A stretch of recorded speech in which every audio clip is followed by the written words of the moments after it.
Bonjour à tous, cette vidéo a pour objectif de corriger l'exercice 2 qui se trouve à la fin de la fiche méthode tracer un graphique. Comme vous pouvez le voir ici, cette vidéo est à destination des élèves dyslexiques.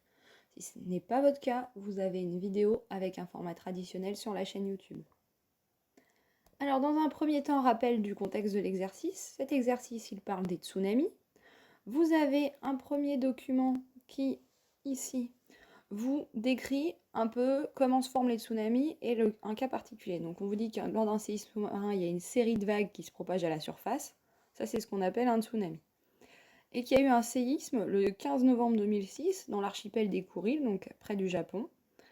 Et que la vague qui s'est formée, elle a atteint les îles Hawaï 6 heures plus tard, après avoir parcouru 5000 km. On se rend bien compte que ça, c'est des informations importantes assez vite. Le document 2, vous avez un tableau de données qui vous montre la relation entre la profondeur de l'océan et la vitesse du tsunami. Et le document 3, vous avez une formule pour calculer la vitesse. Dans les questions, question 1, on vous demande de calculer la vitesse du tsunami, qui est décrit dans le document 1, donc on a repéré des informations importantes. Dans le 2, on vous demande de tracer le graphique, qui correspond à la vitesse du tsunami en fonction de la profondeur de l'océan. Et dans le 3, on vous demande d'utiliser ce graphique pour déterminer la profondeur moyenne de l'océan Pacifique, du coup grâce aux informations présentes dans le document 1 et dans la question 1. Alors, question 1, c'est parti. Dans un premier temps, calculer une vitesse, on va écrire la formule. Dans un second temps, on va réfléchir aux informations dont on a besoin. On a besoin ici de la distance et du temps. La distance, c'est, on vous l'a dit dans le document, c'est 5000 km. Et il a fallu 6 heures à la vague pour parcourir cette distance. Maintenant, on va reprendre la formule et remplacer les lettres par leurs valeurs, sans oublier d'ajouter les unités. Donc on fait V égale 5000 km divisé par 6 heures. Je vous rappelle, des kilomètres divisés par des heures, ça va nous donner un résultat en kilomètres par heure.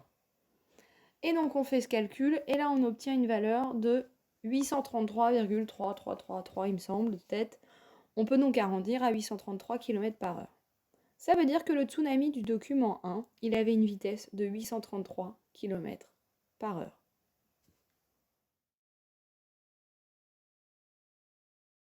On va réaliser cette courbe ensemble. Et pour réaliser cette courbe, on va suivre le plan d'action qui est là. Alors, pour tracer une courbe, vous avez besoin d'un certain nombre de matériel. Le premier, c'est l'énoncé de l'exercice. Et si vous ne le connaissez pas encore, le plan d'action. Il vous faut également une feuille de brouillon pour pouvoir faire les différents calculs, ainsi que une feuille de papier millimétré. Et pour tracer, il va vous falloir une règle, un crayon papier, un taille-crayon si vous ne l'avez pas géré avant, et une gomme. Voilà. Alors, on va reprendre l'énoncé de l'exercice. La première question, vous trouverez la réponse sur un document PDF qui sera sur le site. Nous, on s'intéresse essentiellement à la deuxième question qui concerne tracer le graphique représentant la vitesse du tsunami en fonction de la profondeur de l'océan. Alors, on vous dit que dans un premier temps, il faut identifier les données et les axes. Ici, on va identifier les données. On en a deux. On a la profondeur de l'océan, avec les valeurs qui sont là. Et on a la vitesse du tsunami en km/h, avec les valeurs qui sont là. Et ce qu'on voit dans l'énoncé, c'est qu'on vous demande de tracer le graphique représentant la vitesse du tsunami en fonction de la profondeur de l'océan. Je vous rappelle que dans le premier document, on avait vu ensemble que un graphique, ça se représente sur des axes. Alors les axes, ils peuvent être comme ça. Ils se croisent pour une valeur qui vaut 0, d'accord. Ici, vous avez l'abscisse. Et là, l'ordonnée. Alors, dans un titre, on donne l'abscisse, l'ordonnée en fonction de l'abscisse. Qu'est-ce que ça veut dire? Ça veut dire que dans l'énoncé, on vous demande la vitesse du tsunami en fonction de la profondeur de l'océan. Ça veut dire que la vitesse du tsunami, elle est ici. Et la profondeur de l'océan, elle est là. J'utilise le même code couleur pour les deux informations. Hop, comme vous pouvez le voir ici. D'accord? Donc, ça veut dire qu'on va avoir un graphique qui va avoir comme information ici la profondeur et ici la vitesse. On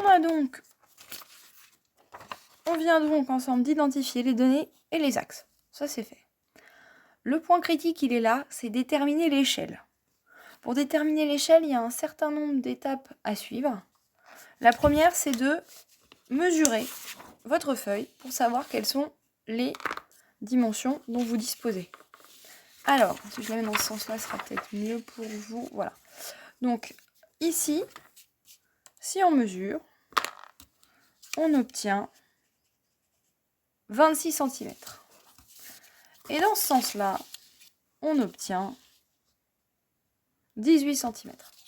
Ça veut dire qu'on a une feuille sur laquelle on peut tracer au maximum 26 cm dans un sens et 18 cm dans l'autre. Ça, c'est la première donnée, c'est les limites du matériel. Ensuite, on sait donc ce qu'on doit représenter sur chaque axe grâce à ce qu'on a fait précédemment. Maintenant, il faut qu'on s'interroge sur les valeurs qu'on a à représenter. Alors, on va reprendre notre tableau de données. Et là, qu'est-ce qu'on voit? On voit qu'au niveau des valeurs à représenter, on va pour la profondeur de 200 jusqu'à 7000. Et pour la vitesse, 259 jusqu'à 943. Alors, on a dit qu'au croisement, il y avait 0. Ça veut dire qu'on va, là, partir de 0. Donc, on va considérer que 200 est suffisamment près de 0 et 159 aussi, vu les échelles avec lesquelles on travaille ici. Et donc, on doit aller de 0 à 7000 pour la profondeur et de 0 à 943 pour la vitesse. 943, c'est quasiment 1000. Hein. On est d'accord? Donc, partant de ce principe-là, la profondeur, on doit aller de 0 à 7000 mètres. Et la vitesse, on doit aller de 0 à 1000 km par heure.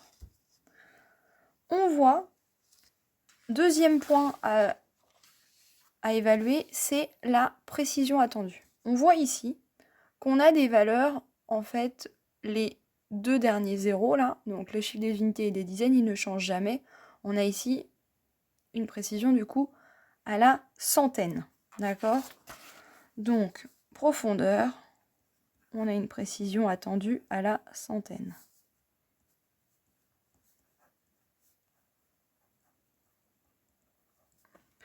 Pour la vitesse, c'est pas la même chose. On reprend les valeurs. Et donc là, pour les vitesses, on constate qu'on a une précision à l'unité.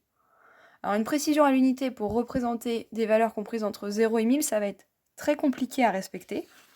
Donc il faut qu'on accepte une certaine marge d'erreur. Donc là, on est à l'unité. Et ici, on a dit donc qu'on avait 7000 unités à représenter. Et ici, on en a 1000.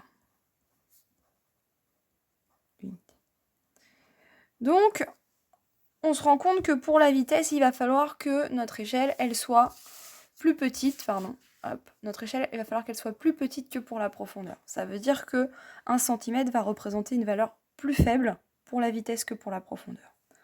On va commencer par se demander pour la profondeur. Alors, ce qui signifie certainement que là, on va mettre la valeur la plus longue. Donc nous, la valeur la plus longue, on l'a vu, c'est 26 cm. On va donc partir sur ces idées-là. On va commencer par la profondeur. La profondeur, on doit aller de 0 à 7000.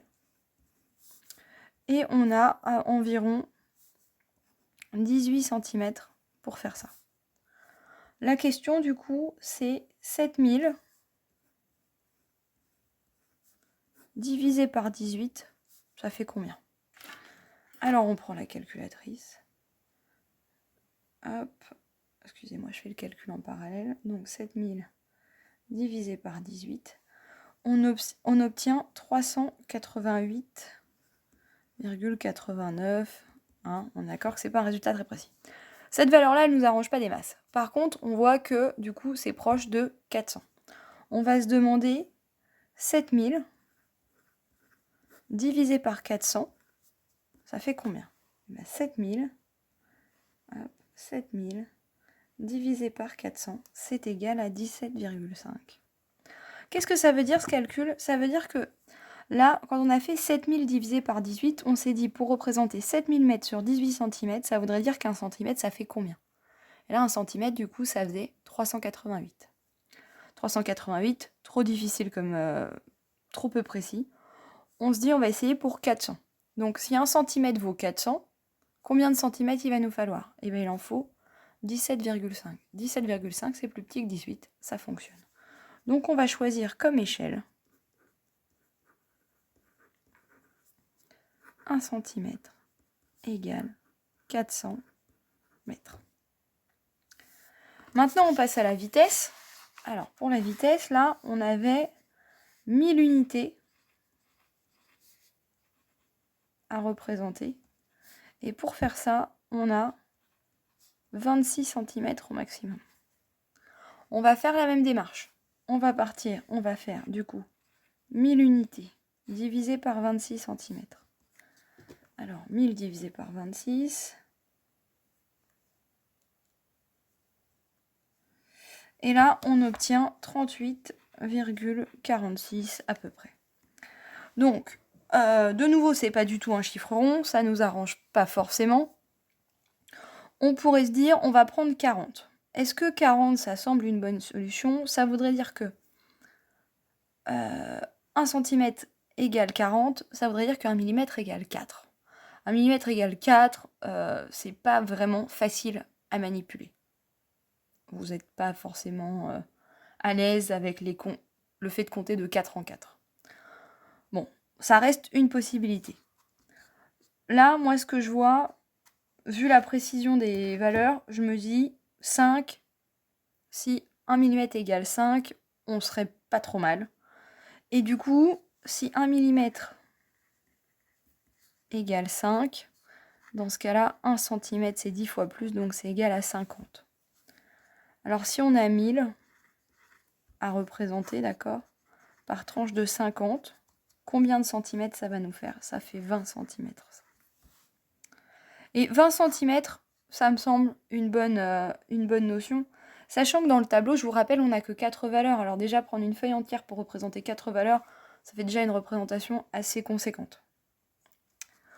Donc voilà, ça c'est comment faire pour trouver l'échelle. Cette partie-là, elle est difficile, elle demande du temps et elle vous demande d'être capable de rapidement faire les calculs et de les maîtriser. Ça viendra avec le temps, ne vous inquiétez pas. Alors, on revient au plan, on a choisi une échelle. On est d'accord, on en a une ici. Alors, je l'ai précisé là, celle-là, 1 cm égale 400. Et donc ici, on choisit 1 cm égale 50 km par heure. Donc, on a bien nos deux échelles. L'échelle, c'est fait, tracer les axes. Alors, tracer les axes, on l'avait déjà fait là-haut. On va repartir sur le même principe. Les valeurs du tableau. Vous vous rappelez, on regarde les valeurs des tableaux. Donc ici, on voit que la profondeur de l'océan en mètres, c'est strictement positif. La vitesse, c'est strictement positif aussi. Ça veut dire qu'ici, on a besoin que de cette partie-là. Et là, on a besoin que de celle-là. Donc, on va tracer un graphique des axes qui vont avoir cette allure-là. Grâce au calcul qu'on a fait ici, on voit que sur la partie donc profondeur, qui est en bleu, ça c'est en bleu, on a besoin de 17,5 cm. Pour la partie vitesse, on a besoin de 20 cm. Donc, la vitesse, c'est vers le haut. Ça veut donc dire qu'on va prendre notre feuille au format... on va prendre notre feuille en format portrait. Alors, je vais la mettre à l'endroit, ce sera mieux. Et là, on peut, du coup, tracer les axes. Alors, vous ne voyez pas le bas de ma feuille. Je vais la relever comme ça. Donc, on vient se placer tout en bas. et on suit le bord du quadrillage. On a vu qu'on aurait besoin de l'intégralité de la feuille ou presque. Hop là, alors vous voyez, avec l'accumulation des feuilles, je dérape. On vient gommer proprement. On essaye au moins sur cette partie-là de faire quelque chose le plus propre possible. Voilà. Premier axe de tracé. Je vais tracer le second. Et ici, dans ce sens-là, on avait dit qu'on avait besoin d'au moins 20 cm. Voilà pour la base. J'ai l'impression qu'il ne fait pas bien la mise au point. Donc, voilà pour la base. On a tracé les axes, il faut les identifier. Donc, on a fait le travail ensemble ici. On sait donc que l'axe des abscisses ici, ça représente la profondeur. Vous voyez.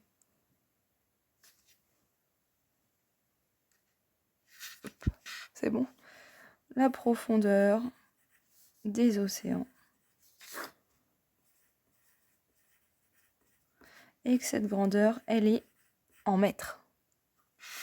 Ensuite, on vient se placer ici. Et là, on a donc la vitesse des tsunamis. Et cette grandeur, c'est une vitesse, elle est représentée en kilomètres par heure. Voilà, on a donc tracé les axes et on les a identifiés. On reprend le plan, on a fait ensemble le point 4.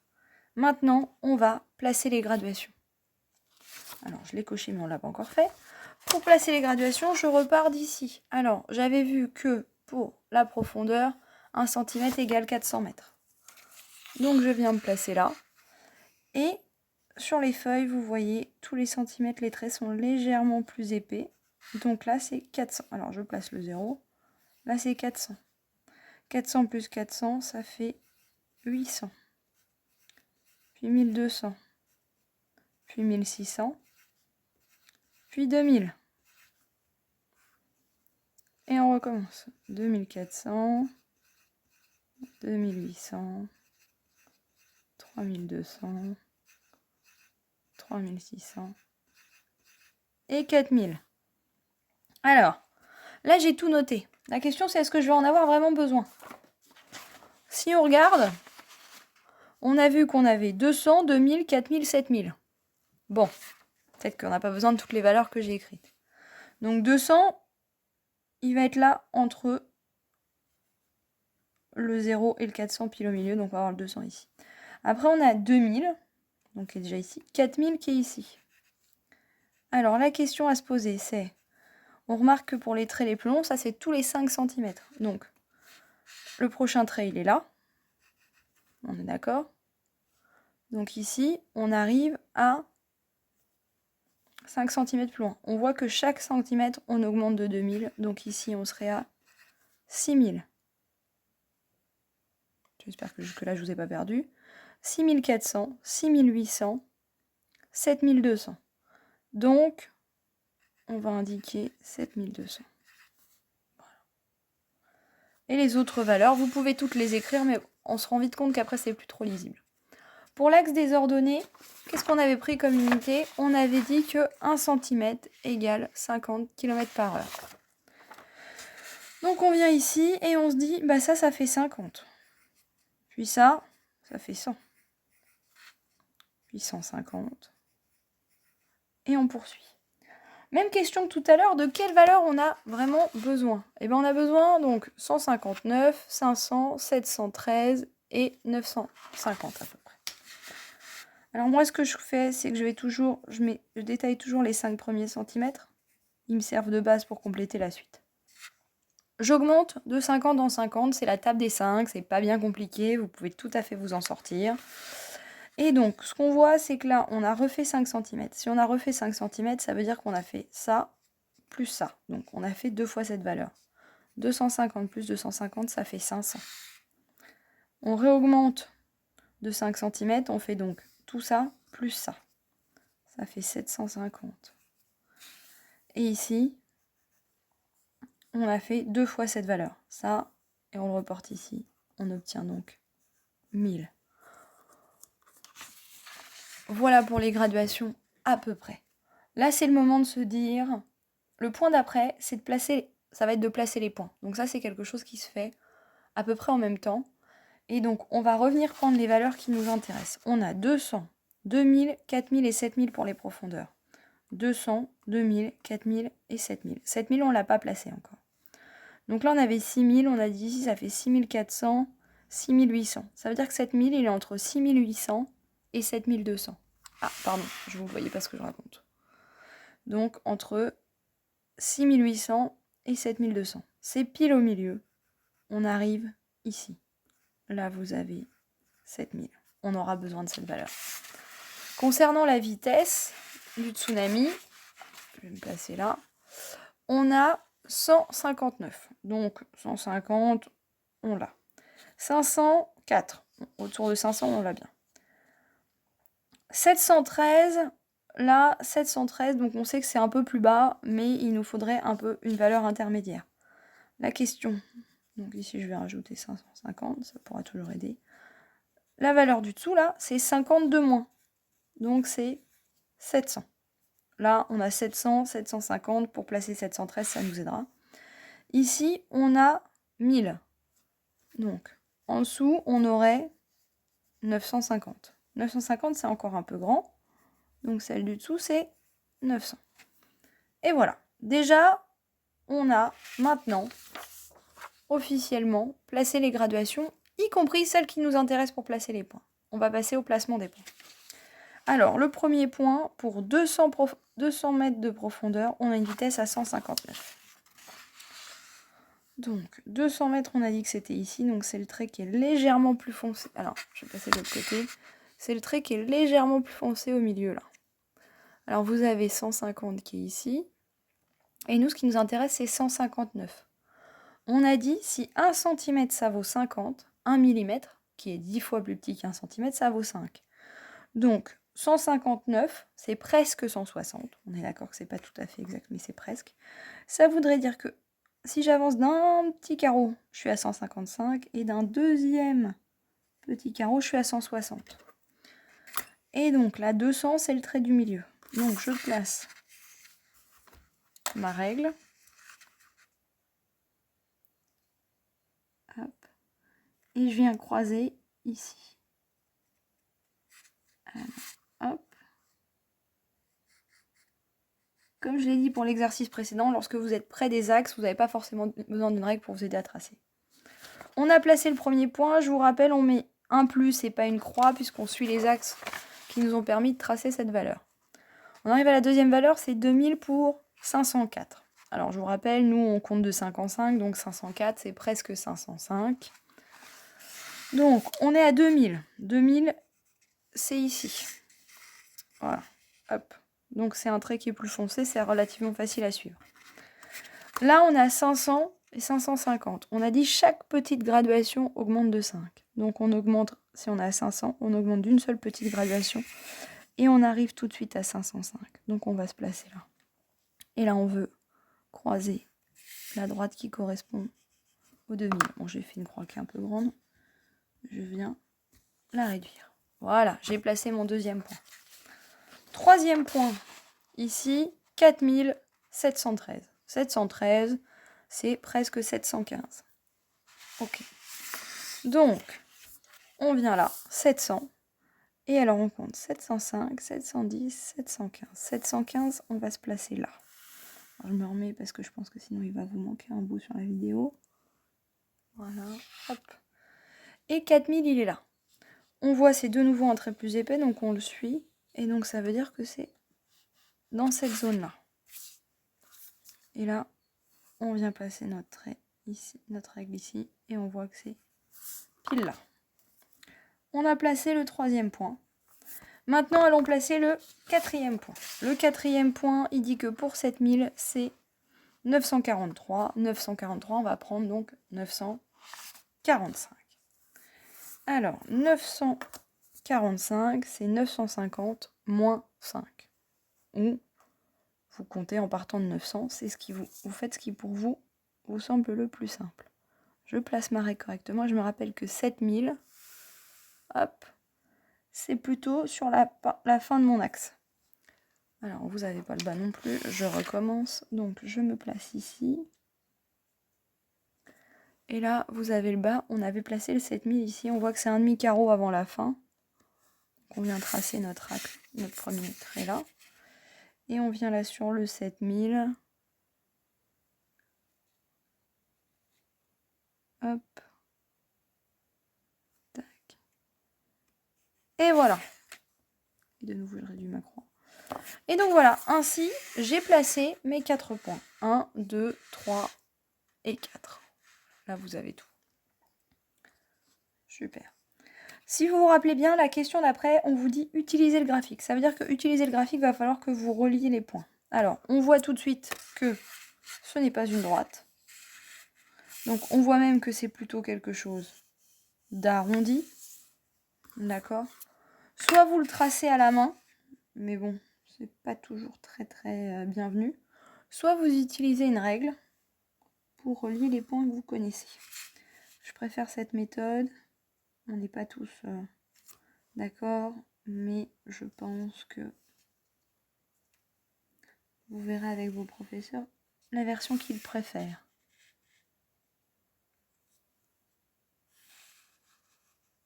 Hop. Et hop. Je vais en profiter pour faire avec vous. Donc on obtient une courbe qui a cette allure-là. Il nous reste à indiquer le titre du graphique.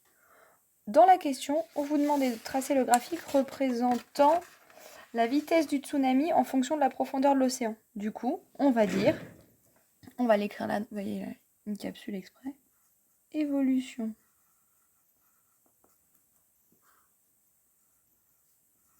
de la vitesse du tsunami en fonction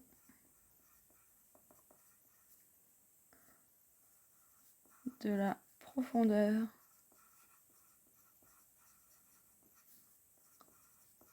de l'océan.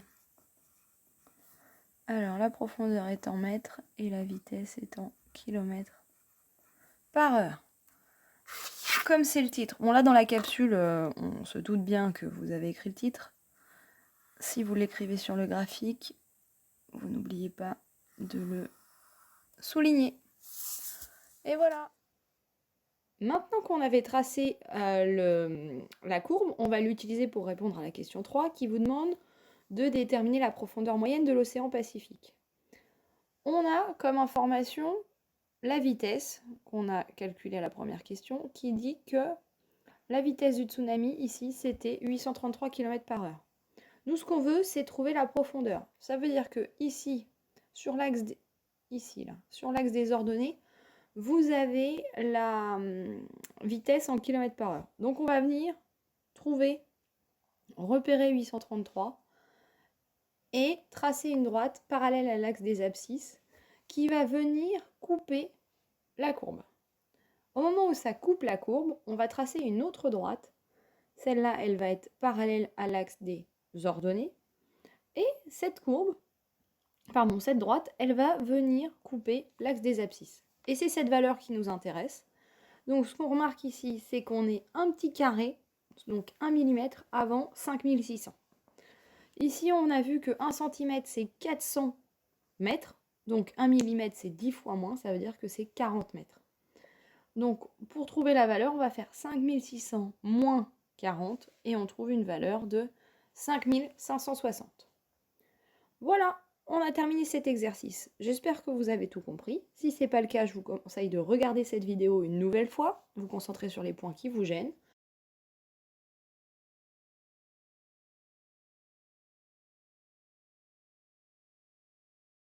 Dernière question, on vous demande d'utiliser le graphique pour déterminer la profondeur moyenne de l'océan Pacifique. Donc vous avez vu la correction de la question 1, on vous dit qu'on est à peu près à, du coup, alors attendez, je vais chercher dans mes notes, de mémoire, on est à 833 km/h. 833, on va prendre 835.